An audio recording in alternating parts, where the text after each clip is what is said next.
Welcome to the Living the Dream podcast with Curveball. If you believe, you can achieve. Welcome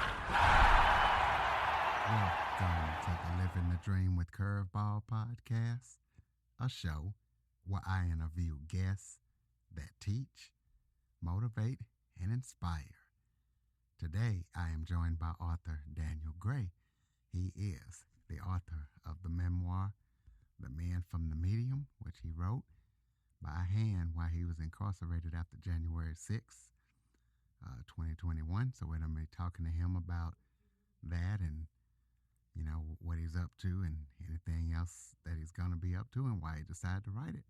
So, Daniel, thank you for joining me. Thank you very much for having me. It's a pleasure to be here. Why don't you start off by telling everybody a little bit about yourself? I guess I can start at the beginning. I was originally born in Blackpool, England. My father is from Texas. My mother is from England. I was raised in Irving, Texas for a long portion of my life. I've lived in Atlanta. I've lived in Las Vegas. I've lived in Austin, Texas. I lived 3 years in Taiwan. At one point, I was a professional mixed martial arts fighter. Um, Outside of that, I am one of the defendants from January 6th. I was arrested, incarcerated, and during my incarceration, I sat down and I wrote a 133,000 word book about my life, my history, what happened to me, how I got involved in these things, and just the events that happened as I was in prison. So, what I wrote, a lot of times it actually happened maybe even a few hours before I even wrote it down. So, kind of in your own words, explain January 6th. Explain what you experienced and why you were actually incarcerated and what you were charged with. And I imagine you were pardoned by President Trump. That is correct. I was pardoned by President Trump. I am one of the defendants who was pardoned out of prison. So I had the very bizarre experience of watching myself get pardoned on television. And yeah. Yeah, well, if you don't mind, kind of briefly walk us through January 6th. What happened? What did you experience? Was it what it was portrayed as and stuff like that? Okay. So my experience with January 6th, I have to start here. My experience with January 6th was not like a lot of people's experience that went there. There was probably, I would say, 2 million, 3 million people that went to this protest. It was huge. I arrived the day before. I went by myself. I met with a few friends that I knew that lived around the city. I was staying in an Airbnb. The next day, we go to the protest, and the protest crowd was huge. I mean, the president was speaking at the back portion of the White House. I was standing all the way back where the Washington Monument is, and there were so many people that they actually had Titantrons on either side, and they had three sets of those so that you could see the president speaking. And I came to January 6th. I didn't I didn't know what I was getting myself into, but I have to take accountability for my behavior as well. And I went to the protests. There were a few speeches that happened that day, and eventually the president spoke. Typical Trump fashion, he was about an hour late to the speech. It was freezing cold out there. I had Converse on, so my feet were soaking wet. I remember thinking to myself, this is kind of dragging on for a while. And the president comes out and he begins to speak. And the truth was that the speech itself was kind of unmemorable for me. It was a lot of like platitudes. It was a lot of numbers talking about the different issues that he had with the election and so forth. And I do remember sitting there thinking, oh my goodness, is this going to end? And then at some point, the president spoke up and he basically said, I want everybody to go to the Capitol and to protest and peacefully protest this election. And just like that, the entire crowd shifted. I mean, you're talking about a million people that they turned and they walked on Pennsylvania Avenue in the lawn.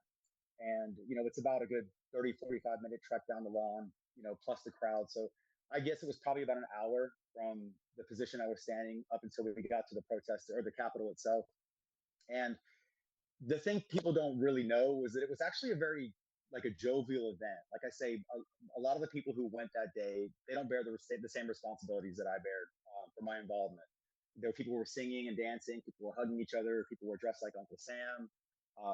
it felt a lot like a carnival or a party. I do remember I looked over at Pennsylvania Avenue from the lawn, and it was just a sea of cars and people and everything, and floats. And my memory of that moment was that it was a big sort of like a enjoyable occasion. I remember actually we were singing YMCA, and we were dancing and doing the song.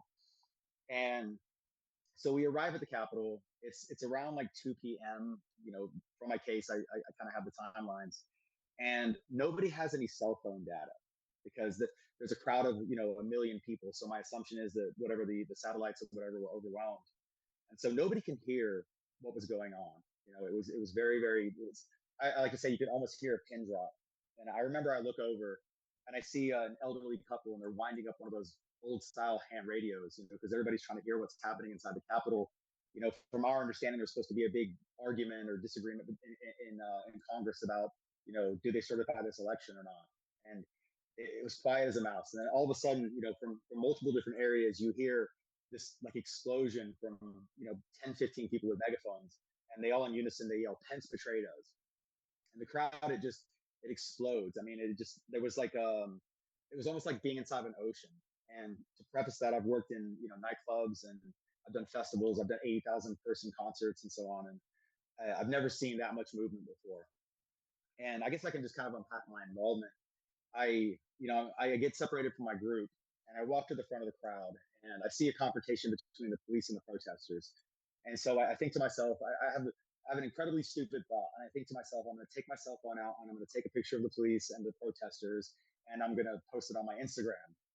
And so I go to pull my phone out, and I'm at the very front lines, and I have a police officer snatch my phone out of my hands, and I get pepper sprayed in my eyes. And after that, I lost control of my temper. I really did. I got myself involved. I went back to the front lines. I ended up getting pushed through the crowd. I ended up going up a staircase. It was just pandemonium. I mean, and the timeline of it, it seems like it was about 25 minutes, but my memory of it is maybe 15, 20 seconds. I have very, very sporadic memories of what was going on. And so I end up going through this tunnel at the very top, and I end up at the front door of the West Terrace entrance. And the video of that moment, it's actually very big in what they call January 6th conspiracy lore, because I'm standing at the very front door, and there's a bunch of Capitol Police, and there's a commotion back and forth. There's a lot of argument going on, and all of a sudden, the police they turn around, and they walk the crowd in. And so I walk inside the building, and I see I see the officer that I think stole my cell phone. I walk up, I ask for it back about 6, 7 times. There's a commotion between the officer and somebody else behind me. It turns into a pushing match. I'm sandwiched in the middle. There's an officer who they swing the baton at me. I put my hand up. There's an issue where the officer does fall down the stairs about 14 seconds later. I walk out the building, and that was my involvement in the day. I wasn't the rotunda. I did behave in a way that I shouldn't have behaved. There were certain things I shouldn't have done that day. I go home, and I get on social media. I have a second phone. I'm on social media, and I see that this is a big story. And I didn't, at the moment, I could have never imagined how big this was going to get. And I see that it's in the news, and kind of like, wow, we were in a huge protest. This is a big story. There's a person who'd reached out to my cell phone. The person who had my cell phone had contacted them back. They were trying to get me to come meet them to get the cell phone back. That was kind of the end of that cell phone. I never went to go get it back. The next day, I actually went back to the Capitol grounds. I was detained by probably 30 police officers. They went through my background. They searched my information. I told them who I was. I said where I lived. At some point, they let me go, and I went back to. I was living in Atlanta, Georgia, and I went back to my work the next day. I had my work shirt on, and I walk in, and I realize that nobody's looking at me. Wow, I'm actually probably in a lot more trouble than I thought. And so I get in my car, and I drive to Jacksonville, Florida. Jacksonville, Florida is really my home. I was living in Atlanta for a job, and I see the news stories. I saw a big billboard that said that there's a reward for people who are involved. I heard a story about Nancy Pelosi saying that there's going to be like a 20-year charge for it, and I didn't. I just my thought was, well, what actually happened that day? I was only involved in a certain area. I imagine it must have been a bigger thing. And so about 4 months go by. I don't think much about it. I kind of assumed that they'd arrested like 50 or 60 people. I kind of thought that maybe I wasn't involved in, that my involvement wasn't enough to warrant the FBI coming after me. And then on May 17th, I'm driving to the beach, and I see a police car behind the car behind me, and it turns on the blue and red lights. The car moves out of the way, and they get behind me. And I'm like, oh my goodness, I guess I'm getting pulled over. And the next thing you know, I hear, driver, get out of your vehicle, or stop your car, get out of your vehicle. And I really assume this is mistaken identity. I'm like, this has got to be a mix up. I'll be at the beach in an hour. Let me just clear this whole thing up. And, it's, put your hands out the car, walk back towards the sound of my voice. I have no idea what's going on. I lay down on the ground, they handcuff me, and they pick me up, and I look around and I see all these FBI vests, and I just think to myself, oh my goodness, this is actually happening. So that's the full story of my January 6th. Gotcha. So let's talk about what encouraged you to write your memoir and kind of tell us about it and where we can get it. Yeah, so I decided to write the memoir when I got into prison. So I ended up facing 37 and a half years. I had a 3-year fight with the DOJ. There were some issues with my case. There were some things that I was definitely guilty of. I take responsibility for my behavior. But there were some other issues where the DOJ was definitely pushing for some very, very serious charges against me. I was facing 37 and a half years. And so we sat the case out. I had a really good public defender. She kept, encouraging me to delay the case. Let's see what the other comparables do. And so we did that. And at some point, I started seeing that they were getting very, very serious convictions. Every trial was held in D.C.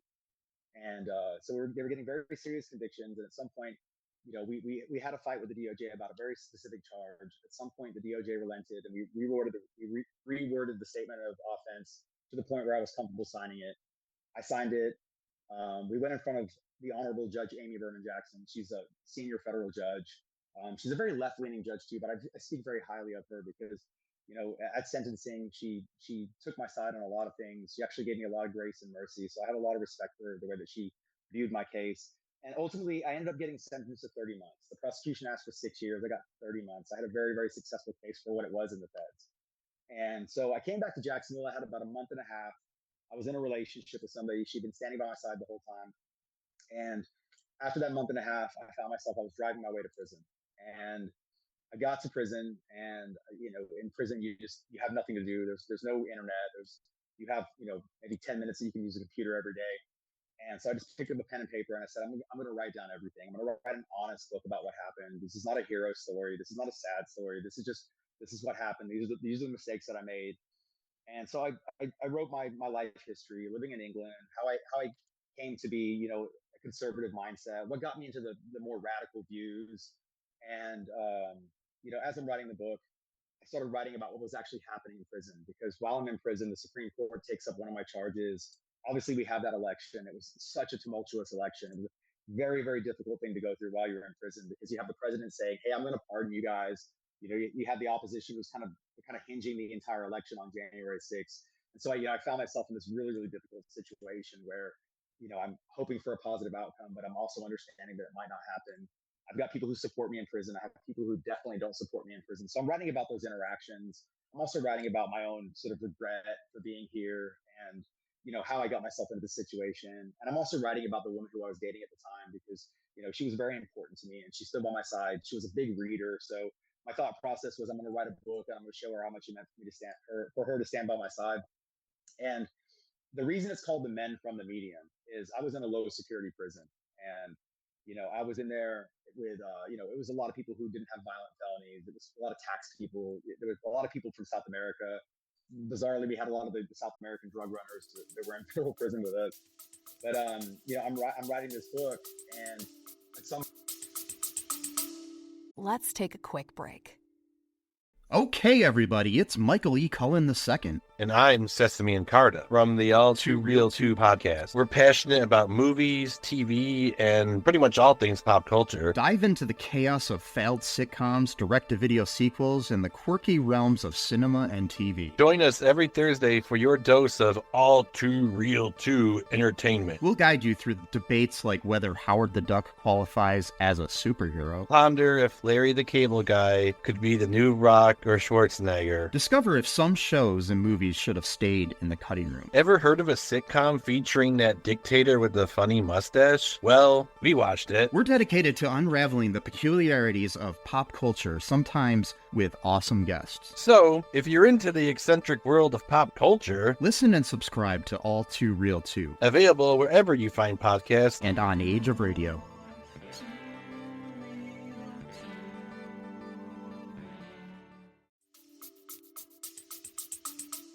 point, they start bringing guys over from the medium prison. And these guys are guys who've done, 10, 15, 20 years in prison. A lot of them were convicted under the crime bill of 1994, the three strikes you're out rules. And a lot of these guys were nonviolent offenders. They were people who, yeah, they'd made a lot of mistakes. They were people who'd sold drugs, but, they were 10, 15, 20 years into their incarceration. And I had a moment where, the woman I was with, she ended up breaking up with me while I was in prison. And it really tore me down at the time because I was really focused on getting out and getting back to that relationship. And prior to that, I really wasn't having a bad time in prison. I was working out, I'd made some friends, and I was just kind of making the best of it. And then when the breakup happened, it really just the floor fell out from underneath of me. And I started reflecting and I started looking around guys who've done 10, 15, 20 years and still had 10 more years to do. And I would watch these guys and, I'd go to church and I'd see them in church and then I'd see them on the yard. They'd be working out every day. They were working jobs in Unicor. And I realized that I just didn't have it that bad. I had a situation where I made some mistakes. I got myself into a bad situation, but my situation was nowhere near as unfair as a man who still had 10 more years to do, at least in my estimation. I'm not excusing, committing crimes, but my thought process was, wow, like imagine having to do this for 30 years. And then, you lose your wife, you lose your kids, you lose your business, and then you still have to find purpose in this situation. And, that's the book shift after I had the breakup, the book shifts towards, wow, imagine what a man like this has had to do. And I have very specific people that I talk about. Some of these guys, like I said, they've been in there forever. And I looked at them and I thought, man, like if these guys can find peace and they can find, a purpose in life inside of prison, and they can find God, and they can wake up every day and be grateful and work out. And, you talk to them and you say, how you doing? They'd say, I'm blessed, man. I'm so blessed. And I'm like, how can you say you're blessed? But I guess you are, because you have the spirit in you that's bigger than your circumstances. And so that's why it's called The Men from the Medium. And that's kind of the synopsis of the book.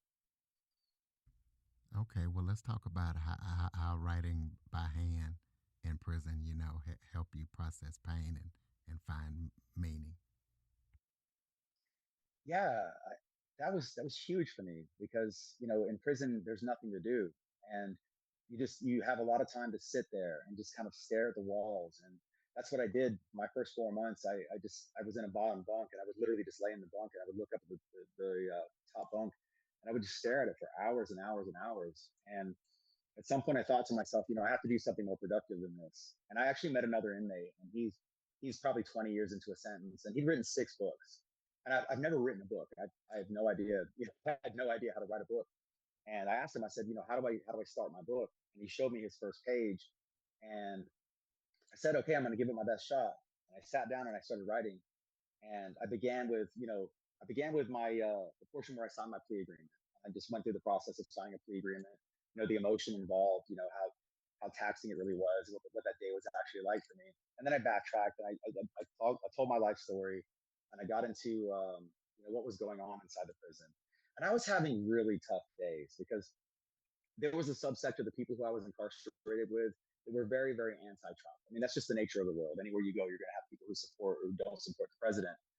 And they have the CNN TV on in there, and my dorm is like, my room is like 1 or 2 away from where the TV room is, and just every single day I would hear, just a lot of stuff that was, very, very, negative towards the administration. And at that point, I separated myself from the politics. I'd said, man, I don't want to be involved in politics anymore. I don't care. The only reason, I do care about the direction of the country, but the only reason I'm really heavily invested in this thing is because I've got myself invested. And so the writing it was so important for me because, instead of just going through these hard times and internalizing, all the anger that I was having and all the frustration that I was having, I got to put it down on paper. And I didn't even realize that I didn't realize I was writing a book. I kind of just thought I was writing a sloppy memoir. And I probably wrote, I say 9/10 of it in prison. And, the inauguration comes up and I've got the work as far as I can take it, but I was in such a distressed state. At that point, I didn't have a place to go to when I was getting out of prison. I didn't know, how the election was going to go. We didn't know if we were getting pardoned or not. There was no real information. None of our attorneys or anything. And so I'm just reflecting on what it's like to be in prison and to be tied to an election that you desperately want to be separated from at this point, and to deal with people that maybe don't agree with you or don't want the best for you. And the whole thing crescendoed on election night. I ended up throwing a big pizza party. We called it the Mucho Bueno Fiesta. I invited every single person to it. It didn't matter what your political leanings were. I just wanted to have I'm finally here. I finally got to this day. We could see what's going to happen. At least I know what my future looks like. And so I got past that portion. Then we had the period between the election and the inauguration, which was like the worst period of my entire life because it was just, I mean, days were weeks, weeks were months. I mean, it just went on and on. And so, the book was pretty much all I had. I didn't have anything else to do in there. I would go to the gym, I'd work out, I'd come back, and I'd sit down and I'd write for like, 3-4 hours at a time. And when eventually the election night happened, they call Trump to the arena, and he comes on, and he announced, we don't know what's going to happen, and he comes in front of this huge crowd, and he says, to my January 6th defendants, you guys are going home tonight. And I'm with another defendant, and we turn around, and like I almost start breaking down. I give him this big hug, and my case manager, she comes in, and it's a holiday. She's not supposed to be there. She's in her jeans. She pulls me into the office, and she goes, Daniel, I have a note from the administration. You've been pardoned by the president. I just break down in tears, and I can't believe it's happening. And then there's some confusion. We don't know what's going to happen. And so they send me back to my bunk, and I'm just sitting in the bunk, and I have no idea. And so I'm, okay, well, we'll see what happens. And about midnight, a guy walks in with a flashlight. He goes, hey, are you Daniel Gray? I said, I am. He goes, pack your stuff. You're getting out of here. And literally all I grabbed was, I had my newspaper clippings. I had some letters people had written to me, and I had the book that I'd written. And it's about this thick. And I just grabbed my book, and I grabbed whatever else I had, and they take us to the office, and they check us out. And we walk outside, and somebody had done some logistics. There were 3 vans waiting for us, and they asked us, where do you want to go? We'll take you anywhere in the country. I take a ride home with my friend, and the next 3 months, I didn't do any writing at all. Initially, it was a great experience. Oh my goodness, I'm out of prison. I don't have a criminal record. I'm so blessed. There's so many people I met in prison that would do anything at all to have that situation. So I have to just be thankful to God for it. But the 3 months after that, I had to deal with some homelessness. I had to find some work. We're a big story on TV. I'm doing everything I can not to look at this. And, I was like, I got to finish this book. I have to finish this book. I put so much work into it, but I didn't know how to finish it. And so it took me like 3-4 more months. I just put it away, and I didn't even want to look at it. And then, one day I said to myself, I have to finish this book. I mean, I put so much work into it, and I sat down and I wrote the last chapter. And the last chapter is called Bittersweet for a reason, because it was a very bittersweet experience. Most people don't realize that going to prison is actually a lot easier than leaving prison. When you go to prison, you just kind of surrender yourself to the idea that you're going to prison. But when you leave prison, you have this thing is called the 2-month curse, because you're going to sit in prison and you're going to think about, what am I going to do when I get out? Who am I going to see? What work am I going to do? Who's going to be there for me? And almost all of that is going to fall apart on some level. And so there's just a horrible amount of depression. And when you have to re-enter the world again, and there are some things about prison that are easy. I mean, there's routine. They're going to give you food every day. There's a laundry, where you drop a bag off and they wash your clothes. And now I've got to find work. I've got to pay rent. I've got to get back. I've got to get back to the normal living, which that's life. You have to pay bills. But, I struggled with that. Initially to get back going. And I finally sat down and I finished the book. And that was just, that was amazing for me. And so I got the book finished, but the problem was it was on paper. And so I still had to get it on text. And I didn't have internet in the place I was staying. All I had was a cell phone.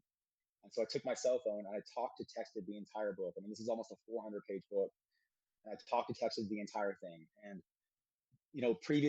before January 6th, I had some really bad problems. I had a really bad divorce. I ended up in some addiction issues. I ended up homeless once again. And so when I'm talking to text this book, I'm actually breaking down multiple times because I'm reliving everything that I went through. And then I go through the entire process. And it took me about, say, 3 weeks of just, 10-hour days of just talking this book into my phone until I finally got it onto a text. And that was just such a fulfilling feeling. And I didn't know what I had. I wasn't sure if I had a good book. I'd never written a book before. And it was just my first shot through. I had no developmental editor. And so I sent it to a friend of mine who was a writer as well, but a pretty respected writer, a guy who's very established. He's been the CEO of a few companies. And I just said, here, would you read my book? And it's just full of grammatical errors. It's full of talk to text mistakes. And I sent it to him thinking that he was going to, come back and say, hey, Daniel, this needs to be fixed. This needs to be fixed. And I waited about 2 weeks and I got a message back and he said, Daniel, this is a great book. You bared your soul and it's a compelling read. I thought he was just telling me that. And so I put it into AutoCrit, which is like an AI software for editing and really understanding how stories work, make sure that all the arcs are closed and everything. And I put it into AutoCrit, and AutoCrit basically rated it really highly. I just couldn't believe it. I'd written the whole thing by pen from start to finish, and I didn't do any revisions. I was like, how can this be true? And so I sent it off to a few more friends, and I said, tell me what you think.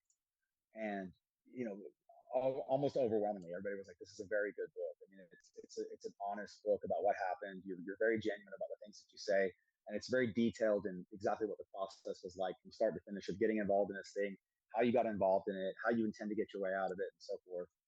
And so I said, okay, and I looked at my life and my circumstances. I had some stability. I had a good enough job that I had some free time that I could work a little bit more on it. And I did some soul searching. I did a lot of praying, and I said, what am I going to do? Am I going to just finish this book and just put it on a shelf somewhere, or am I going to give it its best shot to get into the world and to see what happens? And so I've spent the last 4 months working on social media. I have a finished copy of the book now. I've sent it off for its final editing. I've talked to 2 publishers who are interested in publishing it. My hope is to have it out in the next 4 months. Right now, I have excerpts of the work that I've done on social media, and I've been talking to people. I've been doing podcasts and so forth about it. And yeah, I guess the most important thing is that that was a really, really difficult time. Once again, I take accountability for getting myself into that situation, but it was huge for me to sit down and say, wow, I took a situation that was incredibly negative and incredibly hard to go through, and I put it on pen and paper, and it doesn't live inside of me anymore, but it lives in the world now. And I'm going to publish it, put it in front of people, and I'm accept any criticism that I get. That's just fine, because now I have something I can stand on a little bit, and I have something I can actually be proud of.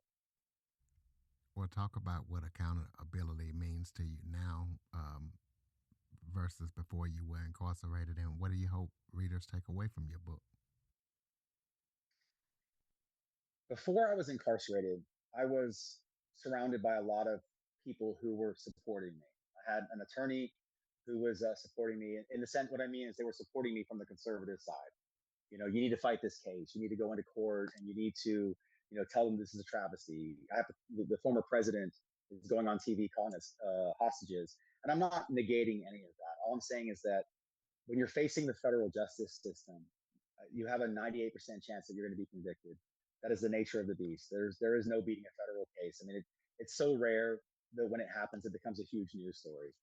And so, I looked at the impossibility of my situation, and I said, what am I going to do here? I'm facing the Honorable Judge Amy Berman Jackson. She's a very left leaning judge.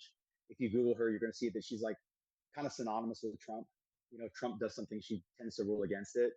And I thought, man, I'm in a lot of trouble here. And I've had a really, really hard life up until this point. I've made some big mistakes. And so what does a man do? Do I go into court and do I shake my fist at the government and walk my way into a 10-year prison sentence, or do I think about the future? And the biggest thing for me was I had to come to terms with the fact that this is not the identity that I wanted for myself. I don't want to live under this cloud for the rest of my life. And so I looked at it, and after 3 years, I made the decision that we're going to plead guilty to this case. I don't think I'm going to beat it. I think I'm going to be found guilty anyway. So let's take ownership of everything. And so what that meant to me was, it wasn't just taking ownership of January 6th, but it was what got me here. What were the circumstances what decisions did I make? How did I allow myself to get into a place where I put my freedom at stake for a political issue? And so I put together, I had a great public defender. I went back to her. She worked really hard with me. She believed in my case. We put together a 37-page sentencing memorandum. I reached out to all my friends. I've a really robust friend group from working in martial arts for years. And I asked everybody, so can you give me letters of recommendation? Can you character references? Can you tell stories to the judge about, some of the things that we've done together? And I ended up, it was actually a lovely experience to have so many friends write such positive things about me. And so I had all these things, and I wrote a letter to the judge, and it was a 4-page letter to the judge. And it was just full of like, Your Honor, this happened, I made this decision, this is how I got into this mindset, these are the things that I've done. And the most important thing I believe that I said was, after I get out of prison, Your Honor, I intend to do this, this, and this. And one of the things I said was, I intend to write everything I've down that got me to this situation, so it can be helpful for somebody else. And I get to sentencing, and I stand in front of the judge, and I am a wreck. I mean, I would never wish having to stand in front of a senior federal judge facing a lot of time on anybody. It is such a nerve-wracking experience. And I'm standing in front of this judge, and she's about to read the sentencing. And she is just yelling at me. I look up and I'm sweating. I can see it all over the podium. I look up and I realize I'm being yelled at. And so I just pause and I just start nodding. So I'm like, I'm in a lot of trouble here. I can tell this is going really badly. And about halfway through that, she pivots and she starts really heaping praise on me. And she starts saying things like, your friends describe you as being empathetic, and you've worked really hard to overcome drug and alcohol issues, and you have a great relationship with somebody who's willing to stand beside your side. And then she stopped and she said, there's two things she said that stuck with me, and I'll never forget it. She said, with regard to the work of changing your life, Daniel, I believe the work has already been done. And I froze for a second. I was like, am I getting this type of affirmation from this judge who's supposed to be such a hard nosed, left leaning judge? I thought I was done for. And then she says, and in your sentencing memorandum, in your letter, you said, once I get out of prison, yes, Daniel, you are right. You are going to prison. Okay, I'm going to prison. And there was like a gavel hit, and there was like a lot of like talk. I wasn't exactly sure what I was sentenced to.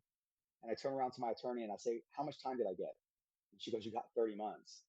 And I was like, I can't believe it. I got 30 months. That's amazing. The prosecution was asking for 6 years. That's the bottom end of my sentencing was supposed to be like 4 years, but I got sentenced to 2.5 years. And so I just gave my attorney a big hug. And the takeaway from that was the best decision I could make was just to be completely honest. And I knew that once I did this and once I came out and said I've had drug and alcohol problems, I've been through a really tough divorce, I'm in a bad place, I made some tough decisions. That's what the news was going to say about me. And so I accepted that that was going to be it. And it was that portion of accountability of saying, I got myself into the situation. I accept the consequences of my situation, and I have already plotted a pathway forward that really resonated with the judge. And out of all the defendants, I got one of the lightest sentences for the charges that I had. Okay, well, tell us about any upcoming projects that you're working on that listeners need to be aware of. So I've done a few things. I currently on my Facebook page, what I'm working on is I'm doing some essay writing. I like to reflect and I like to step back and I like to use my experiences to contact other experiences. So as the world turns, there's always going to be division. There's always going to be issues politically, socially. And, I see things a lot differently now. I used to look at things through a very conservative, very, very one-minded kind of mindset. And, I see an issue now where somebody finds themselves in a situation where they put themselves into, a lot of trouble. And I don't look at it like I used to. I look at it like this is the end result of allowing your worldview to get very small and your mindset to become, I hate to say corrupted, but when you get into doom scrolling and you start only looking at information that confirms your worldview versus accepting a more robust worldview, the end result can be that you end up in a very, very narrow position. And so I'm doing some essay writing about my experiences, how they relate to current events and what's going on. So I have that on my social media. I'm also doing a comic series called The Panic Penguins of Jacksonville. I've done one episode. I'm actually getting a better animation software so I can continue with that. Outside of that, I'm doing podcast series. I'm just going out and talking to people. I'll be doing a little bit of public speaking in the near future. We'll throw out your contact info so people can keep up with everything that you're up to. The easiest way to find me is going to be on Facebook right now. It's Daniel Gray, Gray, and author afterwards. I'm starting a website. I just bought the domain name, danielpaulgray.com. I'll have that up in probably a week or two. But outside of that, the easiest way to find me right now is on Facebook. All right, we'll close this out with some final thoughts. Maybe if there was something I forgot to talk about that you would like to touch on, or any final thoughts you have for the listeners. I guess the easiest thing I can always say is that God is always good. And, you can make a lot of mistakes in life, but there's always, life is about rebuilding and it's about second chances. And that's really what I'm focused on. I'm somebody who has a past that's probably going to follow him for, the foreseeable future. There are always going to be people who have opinions about me, and they're right to have opinions. I put myself in a position to, to have some people be opposed to me.